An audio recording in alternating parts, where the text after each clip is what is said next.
नमस्ते। चलिए आज एक ऐसी कहानी की बात करते हैं जिसने भारत में लाखों लोगों के सियासी भविष्य की दिशा ही बदल दी। ये कहानी है शेड्यूल्ड कास्ट फेडरेशन की। एक ऐसा आंदोलन जिसने उन लोगों को अपनी आवाज दी जिनकी आवाज सदियों से दबाई गई थी। तो सोचिए, क्या होता है जब कोई राजनीतिक वादा टूट जाता है, जब किसी समुदाय को कुछ दिया जाता है और फिर वापस ले लिया जाता है। बस इसी एक घटना ने एक बहुत ही नए और शक्तिशाली आंदोलन को जन्म दिया। चलिए जरा इसमें और गहराई से उतरते हैं। तो ये कहानी शुरू होती है एक समझौते से, एक ऐसा पैक्ट जिसमें पहले तो उम्मीदें जगाईं, लेकिन जल्द ही एक बहुत बड़ी समस्या बन गया। आइए समझते हैं कि उस वक्त का माहौल आखिर था कैसा, जिसने इस पूरे आंदोलन की नींव रखी। बात है साल 1932 की, एक ऐसा साल जो तूफानी रफ्तार से बदला।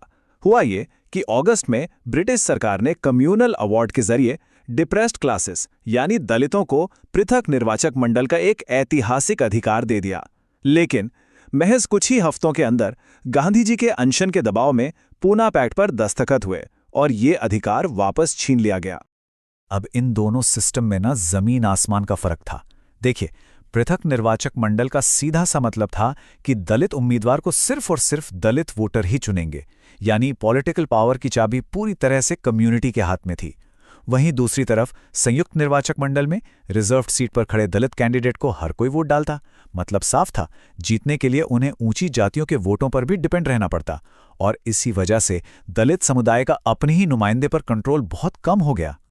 डॉक्टर अंबेडकर के लिए ये एक बहुत बहुत बड़ा झटका था।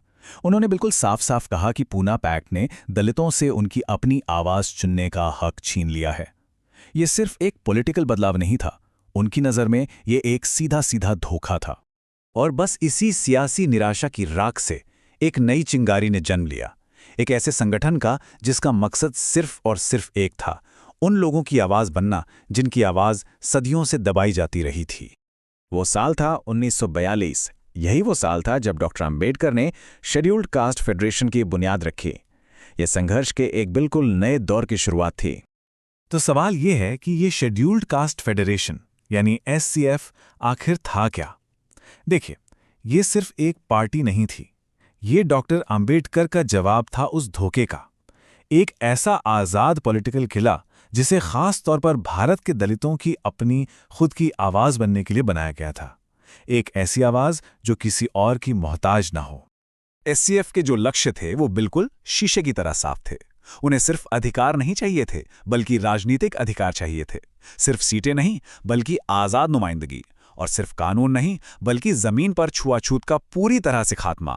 मकसद था शिक्षा से लेकर नौकरियों तक हर जगह आरक्षण के लिए लड़ना। और सबसे जरूरी, दलित समाज में एक ऐसी सियासी चेतना जगाना जो हमेशा के लिए हालात बदल दे। तो आखिर इस आंदोलन की आत्मा क्या थी? वो कौन सी विचारधारा थी, कौन सी सोच थी जिसने एससीएफ को इतनी ताकत दी और उसे बाकी सभी पॉलिटिकल पार्टियों से एकदम अलग खड़ा कर दिया? वो सोच थी राजनैतिक आत्मसम्मान। ये सिर्फ दो शब्द नहीं थे, ये अपने आप में एक क्रांति थी।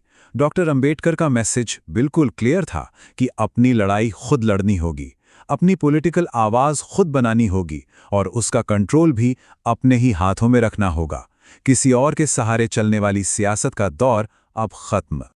और हां, यहां यह समझना भी बहुत जरूरी है कि एससीएफ की मांग मुस्लिम लीग की मांग से कितनी अलग थी।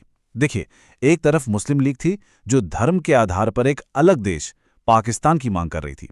वहीं दूसरी तरफ एससीएफ थी जो सामाजिक जाति के आधार पर इसी देश के अंदर एक अखंड भारत के अंदर बराबर के अधिकार और अपनी नुमाइंदगी की मांग कर रही थी। और यही बात इस आंदोलन का सबसे जरूरी पहलू है। मतलब एससीएफ का लक्ष्य देश को तोड़ना नहीं था, बल्कि देश के अंदर सामाजिक लोकतंत्र और इंसाफ कायम करना था। ये लड़ाई बराबरी की थी, बंटवारे की नहीं। तो सवाल यह है कि एससीएफ ने अपनी इस सोच को हकीकत में बदलने के लिए किया क्या? चलिए, अब जरा उनके काम और उनकी एक्टिविटीज पर एक नजर डालते हैं।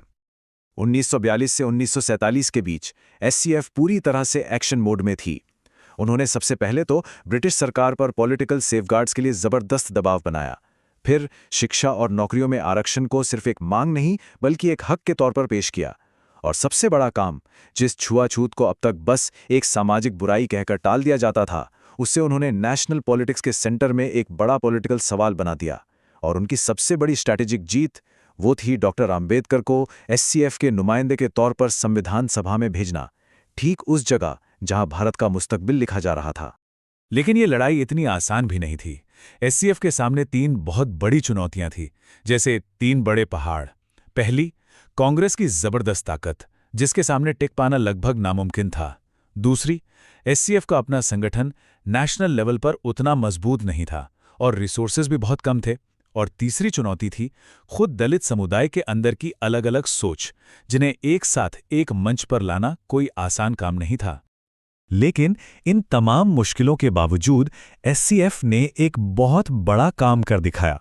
उन्होंने दलित अधिकारों को एक ऐसा मुद्दा बना दिया जिसे अब कोई चाहकर भी नजरअंदाज नहीं कर सकता था, और यही उनकी सबसे बड़ी जीत थी। तो फिर आजादी के बाद एससीएफ का क्या हुआ, और उसकी विरासत, उसकी लेगेसी आज भी कैसे जिंदा है? चलिए इस कहानी के आखिरी हिस्से को भी समझ लेते हैं। देखिए, आज़ादी के बाद डॉक्टर अंबेडकर को ये एहसास हुआ कि सिर्फ एक कम्युनिटी पर आधारित पार्टी शायद काफ़ी नहीं होगी।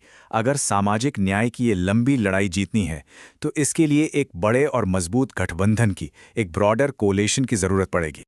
तो भले ही एससीएफ अपने ओरिजिनल रूप में आगे न रही हो, लेकिन उसने जो जमीन तैयार की थी ना, ठीक उसी पर एक नए और कई ज्यादा बड़े पॉलिटिकल आंदोलन का बीज बोया गया। ये साल था 1956, जब डॉक्टर अंबेडकर ने रिपब्लिकन पार्टी ऑफ इंडिया यानी आरपीआई बनाने का खाका पेश किया। ये असल में एससीएफ के ही पॉलिटिकल बेस का एक ज्यादा बड़ा और विकसित रूप था। तो आखिर में हम एससीएफ की विरासत को कैसे देखें? कह सकते हैं कि ये मॉडर्न इंडिया में दलित पॉलिटिकल चेतना की पहली संगठित मशाल थी। इसी ने जाति की असमानता के मुद्दे को ड्राइंग रूम की चर्चाओं से निकालकर संसद की बहसों तक पहुंचाया। इसने भारतीय लोकतंत्र में सोशल जस्टिस की पॉलिटिक्स की वो नींव रखी जिस पर आज भी इमारतें खड़ी हो रही हैं। और हाँ, इसी नींव से रिपब्लिकन पार्टी ऑफ इंडिया जैसे आंदोलनों का जन्म हुआ। और आखिर में एक सवाल जो हम सबको सोचना चाहिए, 1940 के दशक की वो सियासी लड़ाइयाँ, अपनी पहचान और अपनी नुमाइंदगी के लिए किया गया वो संघर्ष, आज भी दुनिया भर में हाशिए पर धकेल दिए गए समुदायों के लिए इंसाफ की लड़ाई को किस तरह से प्रभावित करता है और कैसे उसे एक नई परिभाषा देता है, इस पर सोचिएगा जरूर।